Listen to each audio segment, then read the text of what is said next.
అమలాపురం నుంచి మాట్లాడుతున్నాను. డాక్టర్ బాబాసాహెబ్ అంబేద్కర్ గారి గురించి మందకృష్ణ మాదిగా అనుచిత వ్యాఖ్యలు చేయడం జరిగింది. ఇది మొదటిసారి కాదు. ఇంతకుముందు కూడా అంబేద్కర్ బ్రిటిష్ వాళ్ళ దగ్గరికి వెళ్తే లేదు తప్పు లేదు, కానీ నేను బీజేపీ వాళ్ళ దగ్గరికి వెళ్తే తప్పేంటి అని అనడం జరిగింది. అంబేద్కర్ బ్రిటిష్ వాళ్ళ దగ్గరికి ఎందుకు వెళ్ళారో చరిత్ర చెప్పింది. ఆ చరిత్ర అందరికీ తెలుసు. కానీ నువ్వు బీజేపీ వాళ్ళ దగ్గరికి ఎందుకు వెళ్ళావో కూడా ఇక్కడ అందరికీ తెలుసు. కాబట్టి సత్యాలు ఎప్పుడు కూడా దాగవు, అవి బయటకు వస్తాయి. అంతేకాకుండా అంబేద్కర్ ఇచ్చిన రిజర్వేషను అన్నదమ్ముల్లా ఉండే ఇద్దరము అనుభవించాలి. ఆ రిజర్వేషన్ మాకు కూడా కావాలని చెప్పేసి నువ్వు పోరాటం చేసి నువ్వు 20 సంవత్సరాలుగా అంబేద్కర్ ఇచ్చిన రిజర్వేషన్ కావాలని చెప్పి పోరాటం చేసావు. ఇప్పుడేమో అదే రిజర్వేషన్ అనుభవిస్తూ ఈరోజు అంబేద్కర్ మీద విషం కక్కుతున్నాము. కాబట్టి మందకృష్ణ మాదిగ మీద క్రిమినల్ కేసు నమోదు చేయాలి. ఎందుకంటే అంబేద్కర్ దళితులందరికీ ఆరాధ్య దైవం.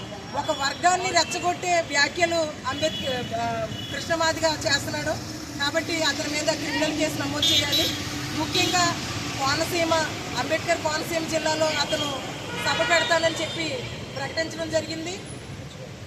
రెచ్చగొట్టే విధంగా అతను ఇక్కడ ఉన్న మాలల్ని రెచ్చగొట్టాలని చెప్పేసి అతను ఒక ప్రణాళికాబద్ధంగా ఇవన్నీ చేస్తున్నాడు. కాబట్టి తప్పనిసరిగా మందకృష్ణ మాదిగ పర్యటనని మేము అడ్డుకుంటాం.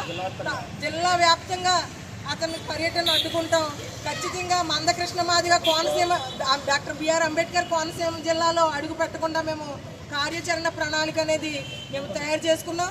తప్పకుండా అతని పర్యటన అడ్డుకుని అతనికి తగిన బుద్ధి చెప్తామని చెప్తూ హెచ్చరిస్తున్నాం. నా పేరు పరశురాముడు.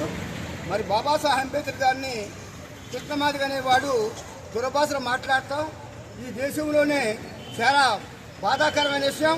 ఎందుకంటే దళితులందరూ కూడా ఈ రోజున స్వేచ్ఛైన జీవితం పొందుతున్నామంటే డాక్టర్ బాబాసాహెబ్ అంబేద్కర్ 4 పిల్లలను చంపుకుని భార్యను చంపుకుని ఆ మహనీయుడు కష్టపడి రేతిర పగలనుకోగా రాజ్యాంగం రాసి ఈ దేశ ప్రజలకు అంకితం చేసిన మహనీయుడు. ఆయన వల్లే ఈ దళితులందరూ కూడా స్వేచ్ఛగా జీవిస్తూ ఉన్నాం. మరి అంబేద్కర్ని ఎవరైనా సరే తప్పుగా మాట్లాడితే ఆయనని చీరి ఎండేస్తామని కూడా ఈ సందర్భంగా హెచ్చరిస్తున్నాం. మరి కృష్ణమాదిగా మాట్లాడే మాటలు అతను మాదిగా మరి ఎవరో నాకు తెలియట్లేదు. ఎందుకంటే మహానీయుడు బాబాసాహెబ్ అంబేద్కర్ని నీకు నోరు ఎలాగొస్తుందో నాకు అర్థం అవ్వట్లేదు. చాలా బాధగా ఉంది. ఆ మహనీయుడు ఎన్ని కష్టాలు పడి మహనీయుడు మన మనిషిగా తయారు చేసి ఇవాళ విద్యా అవకాశాలు, ఉద్యోగ అవకాశాలు, రాజకీయ అవకాశాలు అన్నీ కల్పించిన మహనీయుడు. అటువంటి కృష్ణమాదిగలో 25వ తారీఖున అమలాపురం వస్తున్నామని చెప్తున్నారు. దానిని కృష్ణమాదిగని అమలాపురం అడుగట్టకుండా ఈ మాలలందరూ కూడా మేము ఎదిరించి ఆయన తరిమి కొట్టడానికి ఈ మాలలు సిద్ధంగా ఉంటారని చెప్పి ప్రఖ్యాతిగాంచినటువంటి మహనీయుడు.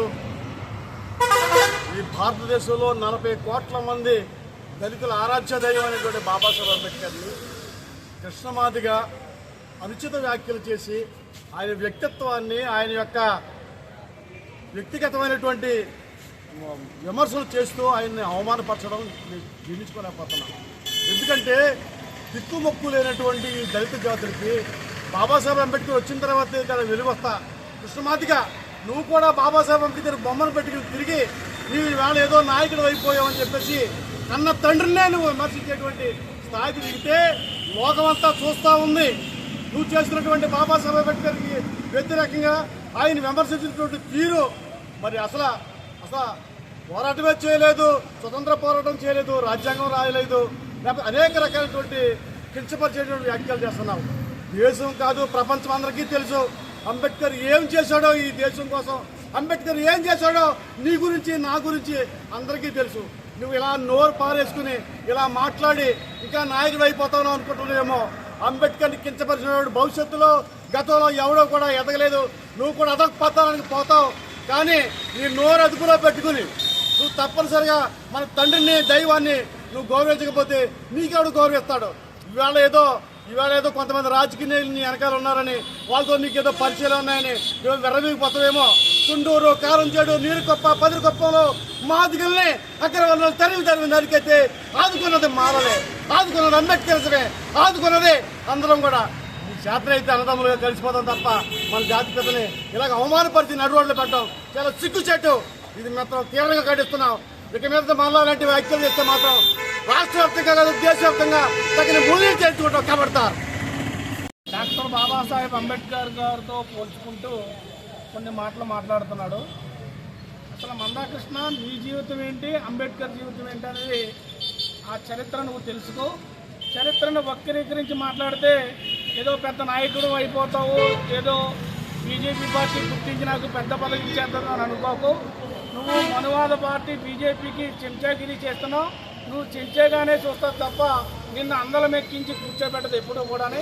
కావున అది మర్చిపోయి నువ్వు ఈరోజు మరి రాజ్యాంగ నిర్మాత అయినటువంటి డాక్టర్ బిఆర్ అంబేద్కర్ని విమర్శిస్తూ మాట్లాడుతున్నావు. నీకు ఖచ్చితంగా అంబేద్కర్ అభిమానులందరూ కూడా కులాలకు అతీతంగా నీకు బుద్ధి చెప్పే విధంగా ఈ రాష్ట్రంలో నువ్వు ఎక్కడ పర్యటన చేసినా నిన్ను అడ్డుకునే విధంగా కార్యాచరణ రూపొందిస్తున్నావు. ఖచ్చితంగా నువ్వు డాక్టర్ బిఆర్ అంబేద్కర్ గారికి క్షమాపణ చెప్పి తీరాల్సిందే. ఎందుకంటే ఆయన పెట్టిన రిజర్వేషన్లోనే ఆ రిజర్వేషన్ కావాలని ఉద్యమం చేసినోడు, అలాగే మాదిగ జాతిని మోసం చేసినోడు నువ్వు. కావున నిన్ను ఎవరు నమ్మే పరిస్థితి లేదు. మరి బీజేపీకి చెంచాగిరి చేస్తున్నావు. నువ్వు బీజేపీకి చెంచాగిరి మానుకుని అంబేద్కర్ని గుర్తించాలి. ఇప్పటికైనా అంబేద్కర్ చరిత్ర నువ్వు వక్రీకరించినంత మాత్రాన ఆకాశం మీద ఉమ్మూస్తే అది అంబేద్కర్కి ఏమీ కాదు, అది నీ ముఖం మీదే పడుతుంది ఖచ్చితంగాని. కావున మందాకృష్ణ ఇప్పటికైనా గమనించాలి. నీ వ్యాఖ్యలు సరైనవి కావు. వాటిని సభ్య సమాజం అంతా కూడా, అంబేద్కర్ అభిమానులందరూ కూడా యావత్ భారతదేశం ఖండిస్తూ ఉంది. నువ్వు కనుక క్షమాపణలు చెప్పకపోతే కనుక నువ్వు ఏదైతే పర్యటన చేస్తున్నావో డాక్టర్ బిఆర్ అంబేద్కర్ కోనసీమ జిల్లా పర్యటనను అడ్డుకునే విధంగా కార్యాచరణ రూపొందిస్తామని చెప్పి నేను హెచ్చరిస్తున్నాం.